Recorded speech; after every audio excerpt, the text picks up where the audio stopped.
Welcome to Madeira. Hello everyone, আসসালামু আলাইকুম। কেমন আছেন আপনারা সবাই? আই হোপ আপনারা সবাই ভালো আছেন এবং সুস্থ আছেন। ইতিমধ্যে আপনারা জানেন যে আমি আসলে ঘুরতে গিয়েছিলাম আমার বার্থডে ট্রিপে।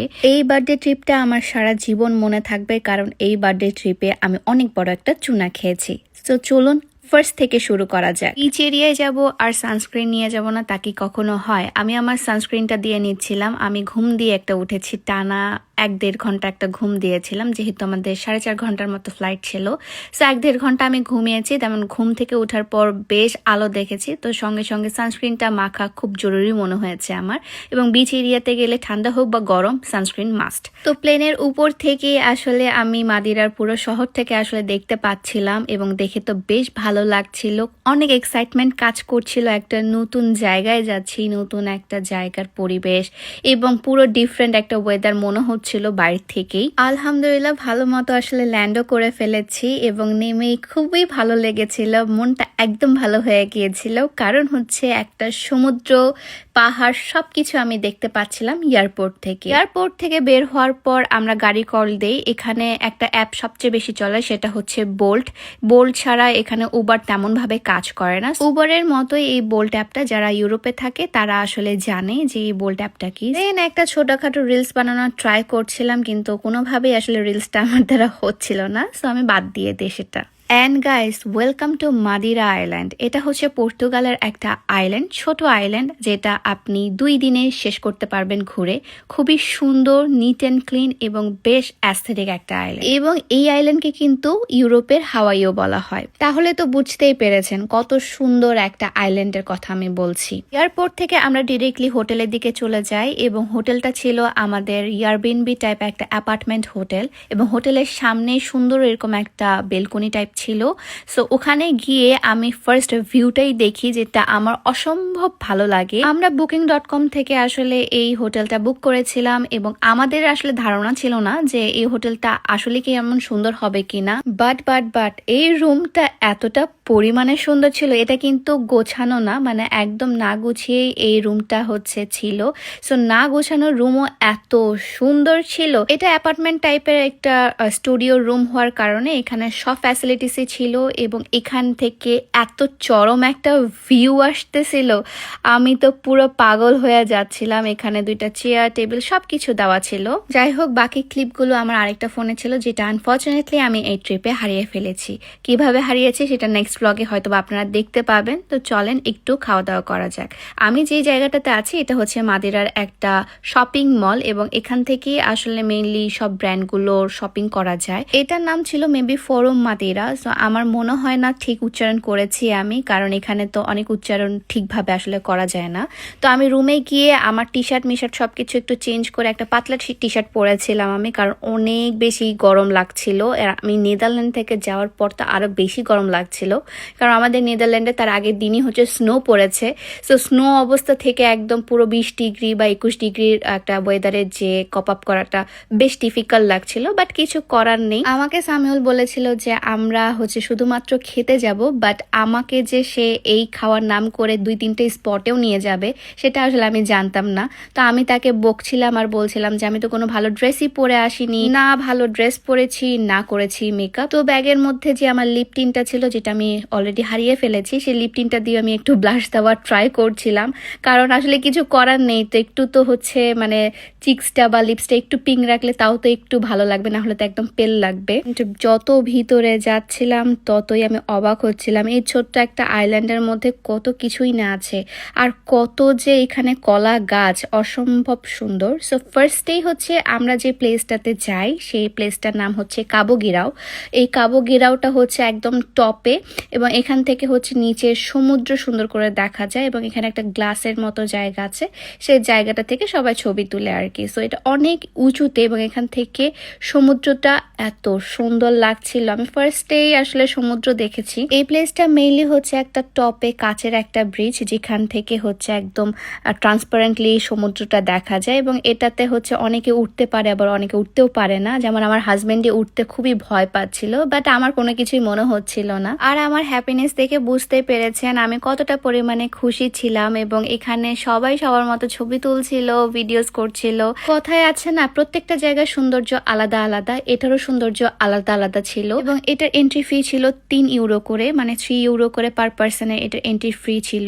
তো এখানে আপনি ভিডিওস এবং ছবি তুলতে পারবেন, ব্লগ বানাতে পারবেন, বসে থাকতে পারবেন। জায়গাটা বেশ নিরিবিলি এবং সুন্দর। আর এত উপর থেকে যখন সমুদ্রটা আপনি দেখবেন তখন আরো বেশি ভালো লাগবে। আর ওয়েদার তো মাশাল্লাহ অনেক ভালো ছিল, সেই জন্য আমাদের ঘুরতে অনেক বেশি সুবিধা হয়েছিল। এবং আমার চুল দেখে সবাই এত পরিমাণে অবাক হচ্ছিল। অ্যাকচুয়ালি এই ওল্ডার আঙ্কেলটা আমাকে হচ্ছে দেখে একদম পুরো থামস আপ দিচ্ছিল যে অনেক সুন্দর, অনেক ভেরি গুড, এরকম টাইপের আসলে দিচ্ছিল। দেন ওই জায়গাটা থেকে আমরা আরেকটু সামনের দিকে যাই, এবং এটা হচ্ছে পাহাড় ঘুরে ঘুরে ঘুরে ঘুরে আসলে যেতে হয়। মেইনলি মাদিরা হচ্ছে একদম পাহাড়ের উপরেও যেতে পারবেন, পাহাড়ের নিচে সমুদ্রও এক্সপ্লোর করতে পারবেন। ফুল রাস্তাটা হচ্ছে পাহাড়ি রাস্তা, উপর নিচ ঢেউ খেলানো রাস্তা। পর্তুগালও নাকি সেম। সো আমি পর্তুগাল যেহেতু যাইনি, তো আমি বলতে পারবো না।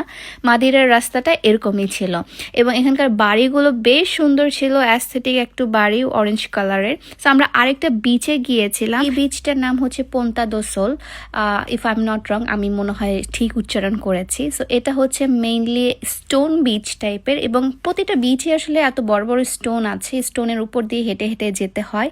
এবং যত গরম পড়েছিল আমি লিটারেলি সানবার্ন হচ্ছিলাম সেই জায়গাটার মধ্যে, এবং সূর্য ঠিক মাথার উপর ছিল। সামারে এখানে গেলে লিটারেলি আমি পাগল হয়ে যাব, এত পরিমাণে গরম লাগছিল আমার তখনই। তো আমি হচ্ছে এখানে একটু দেখছিলাম, এটা আপনারা একটু রিমোট টাইপের বিচ লেগেছে আমার কাছে। এখানে একটু মানুষজন নুডিশ ভাবেও থাকে। সো এই জিনিসগুলো আমি একটু এখানে নোটিস করেছি, এবং এখানে ফ্যামিলি নিয়েও সবাই আসে। কাবোগিরাও থেকে পোন্তা দো সোল আসলে খুব বেশি একটা ডিফারেন্স না। সো আমাদের মনে হয়েছিল এই দুইটা প্লেস আসলে আমরা কভার করতে পারবো সুন্দরভাবে। যেহেতু হচ্ছে আমাদের মাত্র 3 দিন টাইম ছিল, তা আমরা আসলে টাইম ওয়েস্ট করতে যাচ্ছিলাম না। তাই আমি ভাবলাম যে একটু ঘুরেই আসি, আর কি করব, একটু ঘুরে ফিরে আসি, একটু দেখে আসি সমুদ্র। তারপর এখানে হচ্ছে ছবি তুলি আমি কিছু সুন্দর সুন্দর ছোট বড় কাঁকড়া, নীল পানি, এই পানির কালার আসলে আমি কখনো আগে দেখিনি তেমন ভাবে, এবং পানিগুলো সুন্দর করে আছড়ে আছড়ে পড়ছিল। এবং আসলে এটাই যেহেতু আমার ফার্স্ট দেখা সমুদ্র এত কাছে থেকে, তো বেশ ভালো লাগছিল। এবং এই যে এগুলো হচ্ছে স্টোন, যেগুলো বাঁধ আমরা বলি, বাঁধ দিয়ে রেখেছিল যেন পানি ভিতরের দিকে না যায়। এবং এখানে হচ্ছে আমি অনেক সুন্দর সুন্দর ভিডিও করেছি, আপনারা তো হয়তো বা দেখেছেনই। এই সুন্দর সুন্দর স্টোনগুলো আমরা পাড়ি দিয়ে দিয়ে আসছিলাম, মাঝখানে মাঝখানে ফাঁকা ছিল, পড়লে আসলে শেষ। সো এমন অবস্থায় আমি বলছিলাম যে সমুদ্রের পাড়ে এসেছি। সমুদ্রের পাড়ে গেলে আমার সব দুঃখ কষ্ট কেন জানি আমি ভুলে যাই। সমুদ্রের আওয়াজ শুনলেই মনে হয় যে শান্তি। আপনাদের কার কার এমন হয় একটু কমেন্ট করে জানাবেন তো। দেন একটা খুব সুন্দর বাসা দেখে এখানে একটু অ্যাস্থেটিক টাইপের ভিডিও বানাতে চাই, যেটা আমার হাজব্যান্ড আসলে পারে না করে দিতে আনফর্চুনেটলি। পাহাড় এবং সমুদ্রের মিক্সচার, বাট হচ্ছে এক একটা জায়গা থেকে মানে লুকগুলো আলাদা রকম ছিল, এক একটা জায়গা থেকে ভিউগুলো আলাদা ছিল। যেমন এটা একটা খুব সুন্দর রাউন্ডের মতো একটা কেভের মতো একটা রোড ছিল, রোডও ঠিক না, এটা হচ্ছে একটা ব্রিজ টাইপের ছিল, যেটা এত পরিমাণে সুন্দর লাগছিল, ফটোজেনিক, পুরোটাই একটা ফটোজেনিক ছিল। এবং এগুলো সবগুলো স্টোন দিয়ে তৈরি ছিল। আমি এখানে দাঁড়িয়ে একটু ভিডিও করছিলাম, আমাকে আমার হাজব্যান্ড করে দিচ্ছিল ভিডিওস, এবং সে আসলে আমাকে ডিরেকশন দিচ্ছিল যে আমি কোন সাইডে যাব, কোনখানে বেশি ভালো লাগবে। অ্যান্ড আমি আসলে লাকি যে সে আমাকে আসলে ভিডিও ছবিতে কখনোই না বলে না, বা হচ্ছে কখনো বিরক্ত ফিল করে না যে এত ছবি তুলে কি করবে, এত ভিডিওস করে কি করবে, কারণ সে জানে এটা আমার কাজ।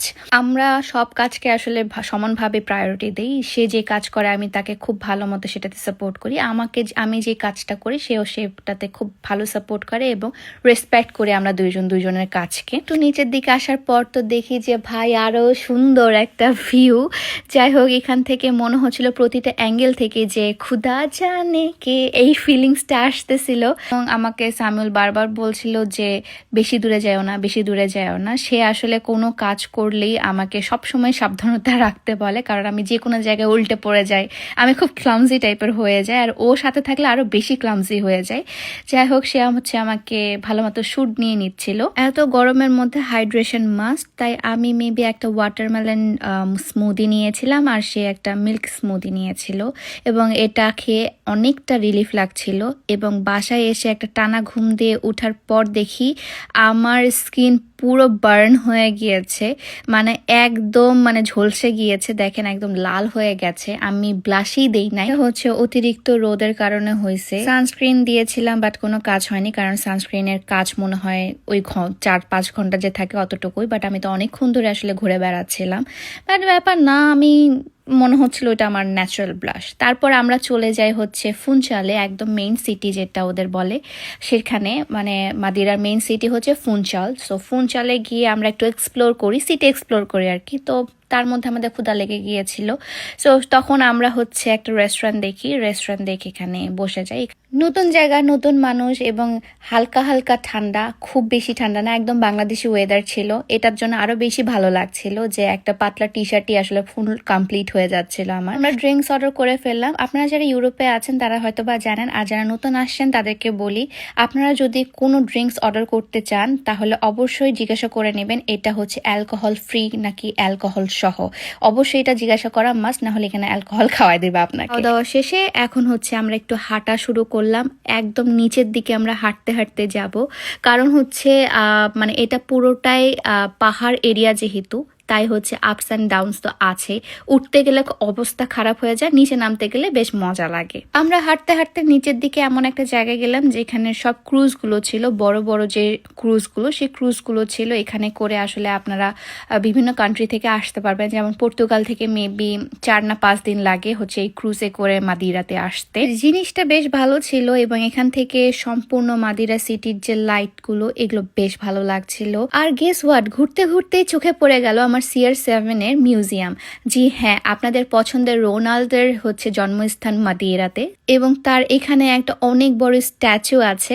এবার আমি এখানে স্ট্যাচুটাতে হচ্ছে তাকে হাগ করছিলাম, সবাই এখানে ছবি তুলে তার সাথে বিভিন্ন ভাবে। সামিউল বলছিল আমাকে যে তুমি কি চেনো ওনাকে, যে তুমি যে হাগ করছো। আমি বলছি ওনাকে কে চেনে না বলো। আর আমিও কিন্তু রোনালদোর ফ্যানগুলোকে দেখতে চাই এখানে। রোনালদোকে কারা কারা পছন্দ করেন অবশ্যই কিন্তু কমেন্ট করে জানাবেন। অনেক টাইম হয়ে যাওয়ার কারণে তাই সেখানে মিউজিয়ামে আমরা ঢুকতে পারিনি, কারণ রাত হয়ে গিয়েছিল, মিউজিয়াম অফ হয়ে গিয়েছিল। যদি দিন থাকতো আমরা অবশ্যই ঢুকতাম। তারপর হচ্ছে একটা সুভিনিয়ার শপে আমি চলে যাই। এখানে গিয়ে আমি একটা হেড কিনি। এই সুন্দর হেডটার মধ্যে হচ্ছে সামনে কড়ি দেওয়া ছিল, সেজন্য আমি এই হেডটা কিনি। আমার বেশ ভালো লেগেছিল এই কড়িওয়ালা হেডটা, কারণ আমি বিচে যেহেতু আসছি, হেড তো মাস্ট। তো অল্প একটু ঘোরার পর আসলে আমরা রুমে চলে আসি। রুমে এসে ফ্রেশ হব এখন, কারণ অলরেডি আমাদের অনেক বেশি ক্লান্ত লাগছিল আমাদের ঘুম না হওয়ার কারণে। এখন ফ্রেশ হওয়ার পালা। দেখেন আমার গাল পুরো লাল হয়ে আছে এখনো। তারপরের দিন তো আরো বাজে অবস্থা হয়েছিল। সো তারপরের দিন ব্লগের জন্য আপনারা ওয়েট করেন। অনেক বড় একটা চুনা খেয়েছি আমি। সো আজকের ব্লগটা এই পর্যন্তই। সব ভালো থাকবেন। আল্লাহ হাফেজ।